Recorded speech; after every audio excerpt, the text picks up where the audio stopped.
कक्षा 12 की आगे वीडियो है। ऋतुवर्णम का बसंता। कह रहा सुखा लियो अयम सौमित्रे काला पेचुर्मन मनमथा गंधवान सुरभि मार्सो जात पुष्पे फल द्रुमा। कह रहा सुखा लियो अयम। सुखा लियो अयम माने सुखदायक, सुखा माने सुख, अयम यहाँ पर जो है प्रयोग किया गया यह के लिए। अनिलम माने पवन की बात, हवा की बात हो रही है। कह रही है सुखदायक पवन। सौमित्रे, सौमित्रे का प्रयोग किया गया है सुमित्रा के पुत्र के लिए यानी लक्ष्मण के लिए। काला यानी समय की बात हो रही है। पेचुर मनमथा, पेचुर मनमथा का मतलब है काम को उत्सुक करना या प्रेम को बढ़ाना आप कह सकते हैं, या कामुक हो जाना। गंधवान, गंधवान का मतलब यहाँ पर सुगंध से है। सुरभि मासो, सुरभि मासा मतलब चैत मास की बात हो रही है। जात पुष्प फल द्रुमा, जात माने उत्पन्न हुए, पुष्प माने फूल और फल माने फल। तो यहाँ पर पूरे का जो अर्थ होगा वो ये होगा कि हे लक्ष्मण, सुखदायक पवन वाला यह बसंत काल बड़ा ही कामोद्दीपक है, यानी काम को बढ़ाने वाला है, यानी प्रेम को बढ़ा रहा है। इस चैत मास में बच्चों में सुगंध से भरे हुए पुष्प और फल लग गए हैं। कह रहे हैं हे लक्ष्मण, ये सुखदायक जो पवन वाला ये बसंत का काल है ये बहुत ही काम को बढ़ाने वाला है, काम आतुर बढ़ाने वाला है। इस चैत मास में बच्चों में सुगंध से भरे हुए पुष्प और फल लग गए हैं। यहाँ पर जो है श्री राम जो है सीता को खोजते हुए पंपा सरोवर पहुँचते हैं, तो लक्ष्मण से वहाँ पर यह बात हो रही है। बसंत काल का वर्णन है, इसलिए बसंत काल के बारे में बता रहे हैं।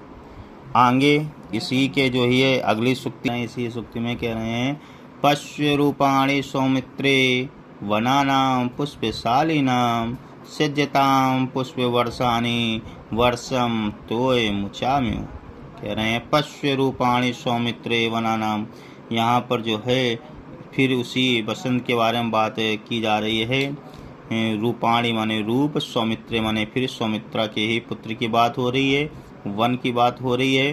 पुष्पशाली नाम जो फूलों से लदे हुए हैं, संजताम करते हुए, वर्षम माने वर्षा, तो मिचान मेघों के सदृश। तो यहाँ पर है क्या, पशु माने देखना, देखने के बारे में कह रहे हैं। कह रहे हैं हे लक्ष्मण, हाँ पूरे का अर्थ जो होगा वो ये होगा कि हे लक्ष्मण, पुष्पों से लदे हुए इन वनों की शोभा को देखो। हे लक्ष्मण, पुष्पों से लदे हुए इन वनों की शोभा को देखो। ये उसी प्रकार पुष्प की वर्षा कर रहे हैं जैसे मेघ जल की वर्षा करते हैं। हे लक्ष्मण, ये पुष्प, हे लक्ष्मण, ये फूलों से लदे हुए वन की शोभा को देखो। ये उसी प्रकार पुष्प की वर्षा कर रहे हैं जैसे मेघ जल की वर्षा करते हैं। आगे अगली सूक्ति कह रही है प्रस्त्रेषु चर्मेषु विविधां कानन्द्रुमा वाउ वेगुपचलिता पुष्पैर्विकसन्ति गाम। यहाँ पर फिर वही कह रहा है रमेश माने सुंदर, रमेश माने सुंदर, विविधा माने विविध प्रकार के, कानन ध्रुवा, कानन द्रुमा, कानन द्रुमा का यहाँ पर जो मतलब होगा वो मतलब होगा कि जो हैं तल पे उगने वाले अनेक प्रकार के पौधे, कानन द्रुमा विविध प्रकार के पेड़ पौधे। वायु वेग चलता, वायु के वेग से चलने से, पुष्प विकरन्ति गाम, जो पुष्प हैं वो क्या हो रहे हैं, विकर रहे हैं, सभी जगह फैल रहे हैं, पृथ्वी पर जो है फैल रहे हैं, फैले हुए दिख रहे हैं जैसे बिखेर दिए गए हों। तो अगर पूरे का अर्थ होगा तो क्या होगा, कह रहा है कि सुंदर, कह रहा है पस्तरेशु चारमेशु, पस्तरेश माने पत्थर, शिलातलों के बारे में बात कर रहा है, पत्थर के बारे में बात कर रहा है। कह रहे हे लक्ष्मण, सुंदर शिलातलों पर उगे हुए भांति भांति प्रकार के ये जंगली वृक्ष वायु के वेग से हिलकर पृथ्वी पर पुष्प बिखेर रहे हैं। पिस्त्रेशु, पिस्त्री माने शिलातल, रमेश माने सुंदर, विविधा माने अनेक प्रकार के, कनन द्रुमा वही जो अनेक प्रकार के मैंने बताया पेड़ पौधे यानी जंगली पौधे आप कह सकते हैं, जहाँ पर ये यूज हो रहा है जंगली वृक्ष। वायु वेग चलता है, वायु के वेग से चलने से पुष्प विक्रमते गांव पृथ्वी पर सभी जगह फैले हुए हैं। तो अगर पूरा अर्थ जो एक साथ होगा वो क्या होगा कि सुंदर शिलातलों पर उगे हुए भांति भांति के ये जंगली वृक्ष वायु के वेग से हिलकर पृथ्वी पर पुष्प बिखेर रहे हैं। आगे क्या है, आगे अगली सूक्ति है, कह रहा अमी पवन पिजता विनंदिति उपादपा षष्ठ पदरेणु कुंजद्रिय वनेषु मदगंधिषु। कह रहा है कि अमी माने ये है, पादप माने वृक्ष, पवन विष्टा माने वायु से हिलाए जाते हैं, वायु के हिलने से या वायु के हिलाए जाने से, विनंति कह रहा है नाद कर रहे हैं, आवाज कर रहे हैं, स्वर कर रहे हैं, जैसे भौरा जो होता है, भौरा होता है जिनके पीछे पीछे गूंजते हैं, भौरा जैसे आवाज करते हैं। षट पैन गुंजनते का मतलब भौरे से, भौरा जैसे गूंजता है वैसे आवाज कर रहे हो। तो अर्थ क्या होगा, अमी पवन विस्ता विनिंदति उपादपा, कह रहा है कि मस्त बनाने वाली गंध से युक्त वनों से पवन के हिलाए जाने से वृक्ष अपने आसपास गुंजार कर रहे हैं। षष्ठ पैन गुंजंती वनेषु मदगंधेषु, ऐसा लग रहा है मानो जैसे भौरों के द्वारा मानो स्वयं शब्द कर रहे हों।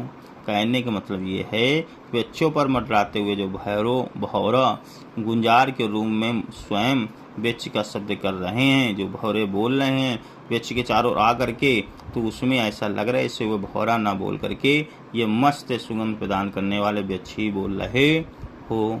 फिर सुन लीजिए कि मतवाले बनाने वाली गंध से युक्त वनों में पवन से हिलाए जाने से वृक्ष अपने आसपास गुंजार करते भौरों के द्वारा मानो स्वयं शब्द कर रहे हों।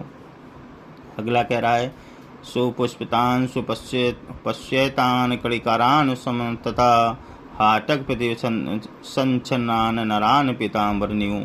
कह रहा है, हे लक्ष्मण इन कनेर के वृक्षों को देखो, हे लक्ष्मण कनेर के वृक्षों को देखो जो कि पीले पुष्पों से लदे हुए हैं। इन्हें देखकर ऐसा प्रतीत होता है मानो स्वर्ण के सोने के आभूषणों से युक्त कोई पीले पीताम्बर ओढ़े हुए मनुष्य बैठा हुआ हो। सुपुष्पितांतु